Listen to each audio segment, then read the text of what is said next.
Hai teman-teman yang berbahagia, berjumpa kembali dengan saya Dr. Andri, spesialis kedokteran jiwa dari Rumah Sakit EMC Alam Sutra Tangerang.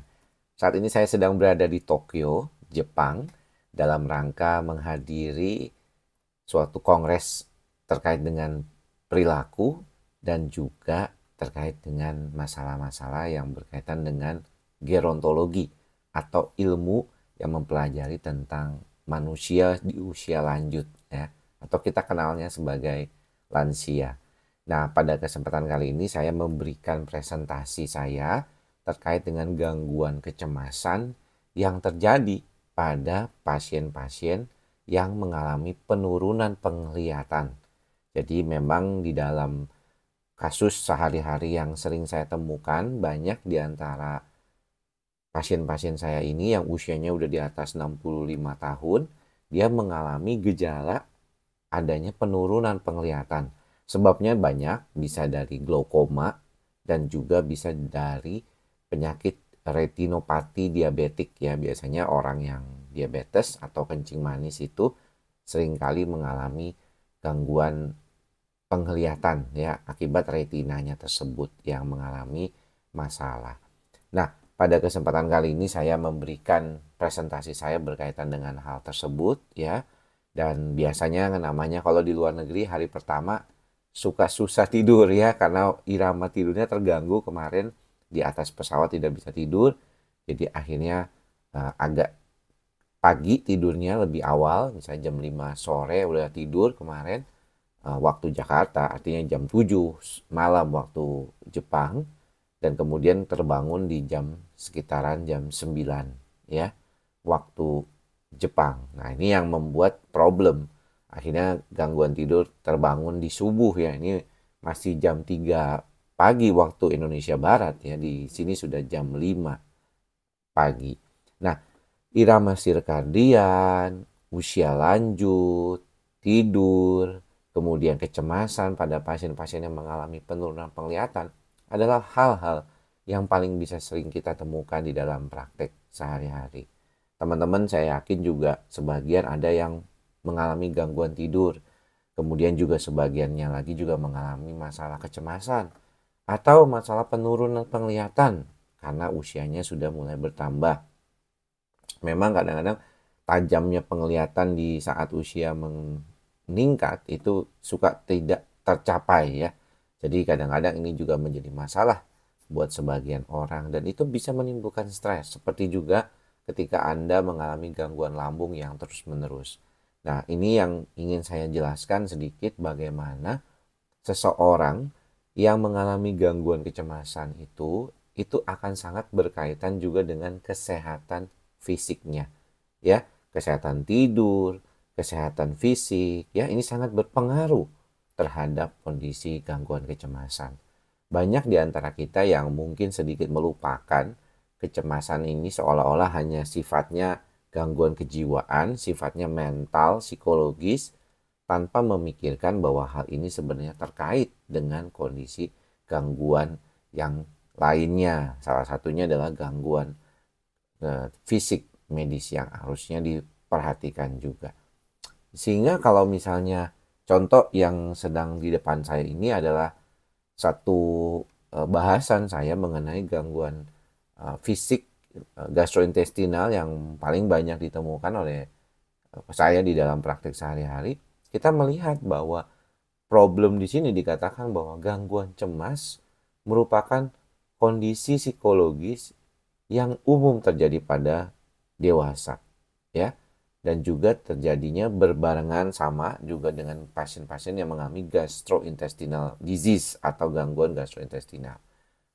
Seringkali mengatakan studi-studi sudah mengatakan bahwa gangguan cemas dapat mempengaruhi fungsi gastrointestinal dan dapat memperburuk gejala gangguan gastrointestinal pada pasien dewasa.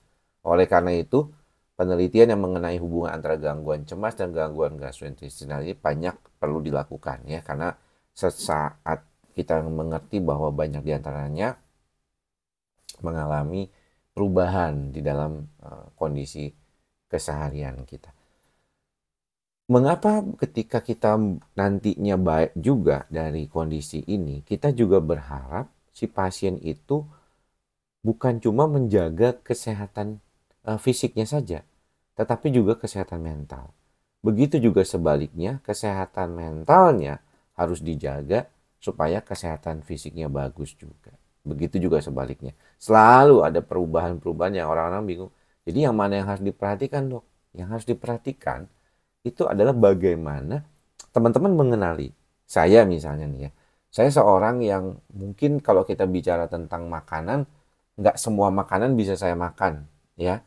Ada sebagian makanan yang mungkin ketika saya bikin laporan dulu dengan teman-teman di sini, kita tahu bahwa ada beberapa makanan seperti kopi ya. Walaupun saya sekarang lagi minum kopi nih, subuh ini.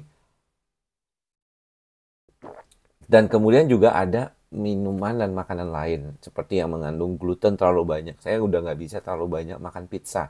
Saya ingat banget, itu gara-garanya tahun 2019. Ya, saya udah pernah cerita itu di beberapa video. Di mana di 2019 itu saya ke Belanda, tepatnya di Rotterdam, mengikuti European Association of Psychosomatic Medicines tahun 2020, tahun 2019 ya, sebelum pandemik waktu itu. Dan saya banyak sekali makan roti waktu itu. Jadi karena paling gampang ya di dalam saat kita lagi di apa namanya hotel juga dapat makanannya roti gitu ya. Tapi saya waktu itu kombinasikan dengan telur. Tapi tetap aja rotinya dominan. Pagi makan roti, siang makan roti, malam makan roti juga gitu. Dan akhirnya sepulang dari sana saya mengalami masalah di nyeri perut kiri bawah. Nah, teman-teman yang punya masalah di nyeri perut kiri bawah kan tahu tuh itu dekat dengan masalah IBS atau IBD.